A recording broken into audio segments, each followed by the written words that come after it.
இப்போ ஒரு பிச்சைக்காரனுக்கு கஷ்டப்படுறான். இப்போ ஒரு பிச்சைக்காரனுக்கு ஒரு ஒரு நெய் சோறு வாங்கி தரீங்கன்னு வைங்க. வாங்கி தந்தீங்கன்னா என்ன பண்ணுவான்னா, அவனோட மைண்ட் செட் எப்படி இருக்கும்னா, காலையில சாப்பிடல, மத்தியானம் சாப்பிடல, ஒரு 4 மணிக்கா மணக்க மணக்க நெய் சோறு, மட்டன் வறுவலோட நீங்க போறீங்க. "என்னப்பா சாப்பிட்டியா?" நான் பார்க்குறேன். அவன் எல்லாரையும் "எஜமா வணக்கம்" அப்படின்னு தான் சொல்லுவான். ஏன்னா ஏன்னா அவன் சாப்பிட்றான். யாருக்கு கேட்டாலும் ஐயா,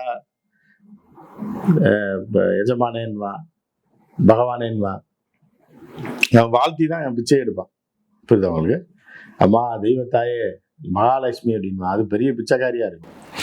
மகாலட்சுமி பார்த்து செய்யுமா அப்படின்னு தான் அவன். அப்படி இருக்கும்போது நீங்கள் நெய் சோறு இதோட போறீங்கன்னு வைங்களேன், டக்குன்னு போட்டிங்கன்னா, ஐயா நீங்கள் நல்லா இருக்கணியா, அவங்க குடும்பம்லாம் நல்லா இருக்கணியா அப்படின்னு அதோட விட்டுருவான். அந்த நெய் சோறை தின்னோடனே திருப்பி ஒரு 15 நிமிஷம் கழிச்சு நீங்கள் அந்த பக்கம் போனீங்கன்னா அவங்களுக்கு மறந்துடுவான்.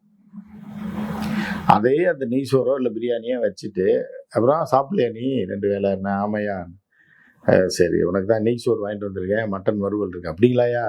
புண்ணியமாக போவீங்க நீங்கள், பெரிய ஆளுங்க, நீ தான் மகாபிரபு அப்படின்னு அப்படின்னு கையில் வச்சுட்டே அவன் பேசிட்டே இருந்தீங்கன்னு வைங்க. போடுவீங்களா போட மாட்டீங்களான்னு ஏங்கிட்டே இருப்பாங்க. பார்த்துட்டே இருப்பான், போட்டுருவாரா, பேசிகிட்டே இருக்காரு அப்படின்னு. சரிப்பா வா அந்த பக்கம் வா தரேன்ட்டு அப்படியே அவனை கூப்பிட்டு போயிடலாம். அங்கே போய் இங்கே நிலலாம் இல்லை, அந்த மரத்துக்கு கீழே போகுமா அப்படின்னோடனே அவன் குழம்பி போயிடுவான். அவன் அந்த நெய் சோறுக்கு செட் ஆயிடுவான் மைண்டில். புரியுதா? நீங்கள் எங்கே கூப்பிட்டாலும் வருவான். புரியுதா உங்களுக்கு?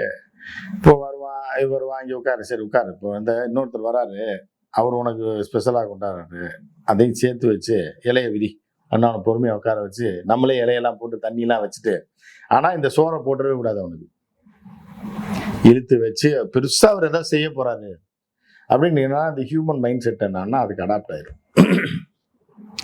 ஐயா 2 வேளை சாப்பிடல, ஐயா பெருசா ஏதோ அங்கேருந்து இங்கே கூப்பிட்டாரு, பனைமரத்துக்கு அடியிலேருந்து தென்னை மரத்துக்கு அடியில் கூப்பிட்டாரு, ஒருத்தர் இலை வாங்க போயிருக்காருன்னாரு, பெருசா வைக்க போறாருன்னு அப்பயும் அவன் பசியில என்ன பண்ணுவான், இலையை வச்சு அப்பயும் போட மாட்டாங்க. அப்படியே போட்டு அவனுக்கு உங்களை ரிஜிஸ்டர் பண்ணணும்.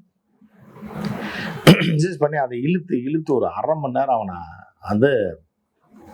அழுக விட்டு அவனை புகழ்ந்து, பிச்சைக்காரன் அப்படி இருக்கணியா, அருமையான ஆளியா நீ அப்படின்னு சொல்லி அவனை புகழ்ந்து அப்படி இழுத்து ஒரு 3/4 மணி நேரம் இழுத்தா கூட நீங்க ஃபுல்லா அவனுக்கு ரிஜிஸ்டர் ஆயிடுவீங்க.